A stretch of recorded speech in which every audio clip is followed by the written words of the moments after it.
শীতের মিঠে রোদে ঘুরে আসুন সন্দ্বীপ। শীতের মিঠে রোদ পড়েছে সারি সারি নারিকেল গাছের মাথায়। তার পাশে বিস্তীর্ণ মাঠের মসৃণ ঘাসের কার্পেট এসে মিশেছে সাগরের বালুচরে। নিরিবিলি গ্রামের মেঠো পথের দুই ধারে ধানের ক্ষেত, ক্ষেতের আলে লাগানো খেজুরের গাছে বসানো হাড়ি, সেখান থেকেই ছড়িয়ে পড়েছে রসের গ্রান। একটু গেলে গৃহস্থ বাড়ির পুকুরে হাঁসের ঝাঁকে ঝুপঝাপ নেমে যাওয়ার দৃশ্য। এমন মন ভোলানো পরিবেশ চট্টগ্রামের সন্দ্বীপ ছাড়া আর কোথায় আছে? যারা সাগর, নদী, চর, মহিষের বাতানের গল্প শুনেছেন, ভালোবাসেন গ্রামীণ পরিবেশ আর অকৃত্রিম আতিথ্য, সন্দ্বীপ তাদের জন্য বেড়ানোর আদর্শ জায়গা। এখানে এলে রসে ডুবিয়ে পিঠাপুলির স্বাদ যেমন নেওয়া যাবে, তেমনি পুকুর, নদীর তাজা মাছ, হাঁসের মাংস, মহিষের দইয়ে রসানো তৃপ্ত করার সুযোগ মিলবে। সন্দ্বীপ যে এসবেরই জন্য বিখ্যাত। অপরূপ প্রকৃতি যেমন এই দ্বীপের শোভা, তেমনি এখানকার অকৃত্রিম ও অতিথিপরায়ণ মানুষজন আপনার মন ভোলাবে।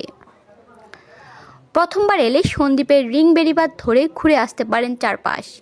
দক্ষিণের চৌকাতলি থেকে উত্তরের বটগাছতলা ইলিশের ঘাট, পশ্চিম উপকূলের রহমতপুর সৈকতে সবুজ ঘাসের বিস্তার আর দিগন্তে মিশে যাওয়া প্রান্তর মুগ্ধতা ছড়াবে মনে। কয়েক বছর ধরে এখানে এসে তাঁবু খাটাতে দেখা গেছে দেশের বিভিন্ন প্রান্ত থেকে আসা পর্যটকদের। প্রতিদিন বিকেলে এখানে দল বেঁধে ঘুরতে আসেন স্থানীয় বাসিন্দারা। সেখান থেকে চাইলে যাওয়া যায় নতুন জেগে ওঠা চরে। গত শতাব্দীর 90-এর দশক পর্যন্ত সাগরে বিলীন হওয়া সন্দ্বীপের 7টি ইউনিয়নের ভূমি নতুন করে জেগে উঠেছে।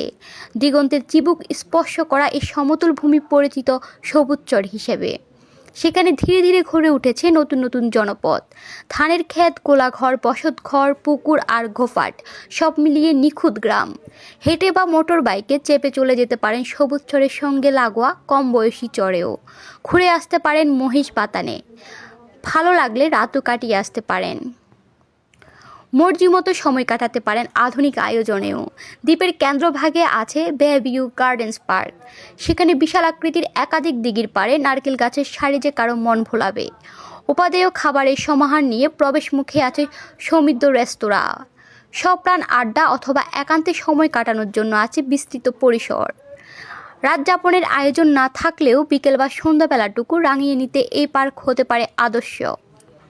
কেউ চাইলে উপমহাদেশের কমিউনিস্ট আন্দোলনের প্রতিকৃত কমরেড মোজাফফর আহমদ, স্বাধীন বাংলা বেতার কেন্দ্রের প্রতিষ্ঠাতা বেলাল মোহাম্মদ অথবা জমিদার ফুলিন গ্রহে শৈশবের বাড়ি দেখে আসতে পারেন। একসময় উসমানীয় সাম্রাজ্যে কাঠের তৈরি যুদ্ধ জাহাজ রপ্তানি করত সন্দ্বীপের কারিগররা। সেই ঘাটের দেখা এখন আর মিলবে না। তবে সারিকাইতের বাংলা বাজার ঘাট আর গাছতলি ঘাটে এই পেশার কিছু মানুষের দেখা মিলতে পারে এখনও। মহিষের দুধ বা দই, খেজুরের রস, বিনয়ী সাহার বিখ্যাত মিষ্টান্ন, শতবর্ষী রাজাশালের ভাত আর বিভিন্ন ধরনের সামুদ্রিক মাছ পাতে তুলে নিতে পারেন চাইলে। দ্বীপের একেবারে উত্তর প্রান্তে 10 একর জায়গা জুড়ে গড়ে তোলা হয়েছে ট্রাভেলি ইকো ভিলেজ নামের একটি রিসোর্ট।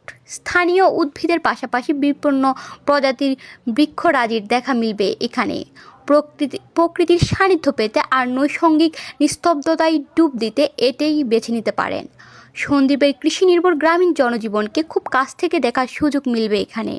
রাত যাপনে নানা আয়োজন আছে এখানে। থাকার জন্য খরচ পড়বে এখানে 3 বেলা খাবার থাকাসহ জনপ্রতি 800 টাকার মতো। সন্তোষপুরের ট্রাভেলি ইকো ভিলেজ ছাড়াও রাতে থাকতে প্রচলিত ধারার একগুচ্ছ হোটেল আছে সন্দ্বীপ সদরের মূল রাস্তার দুপাশে। সন্দ্বীপ টাওয়ার, জামান গেস্ট হাউস, আল ফয়সাল গেস্ট হাউস সেসবের অন্যতম। এসব হোটেলের নন এসি ডাবল রুমের ভাড়া 800 থেকে 1000 এবং এসি 2000 থেকে 3000 টাকা। দেশের যে কোনো প্রান্ত থেকে ঢাকা চট্টগ্রাম মহাসড়কের সীতাকুণ্ডের কুমিরায় নেমে সোজা ঘাটে চলে যাবেন। কুমিরা থেকে ঘাটের ভাড়া অটোরিকশায় জনপ্রতি 15 টাকা। চট্টগ্রাম শহরের হালিশহর এ ব্লক, নয়াবাজার, বিশ্ব রুট এবং সিটি গেট থেকে জনপ্রতি 200 টাকায় মিলবে কুমিরা ঘাটের প্রাইভেট কার। ঘাটের কাউন্টার থেকে টিকিট নিয়ে উঠে পড়বেন স্পিড বোটে। ভাড়া 250 টাকা। 15 মিনিটের জলযাত্রা শেষে সন্দ্বীপে পা রাখবেন। এবার পূর্ব নির্ধারিত গন্তব্যে যেতে বাহনের সঙ্গে ভাড়া ঠিকঠাক করে রওনা দেওয়ার পালা। দূরত্ব অনুযায়ী 300 থেকে 500 টাকা ভাড়া নেবে অটো বা সিএনজি। বিচ্ছিন্ন দ্বীপ বলেই এখানে সব ক্ষেত্রে খরচ কিছুটা বেশি।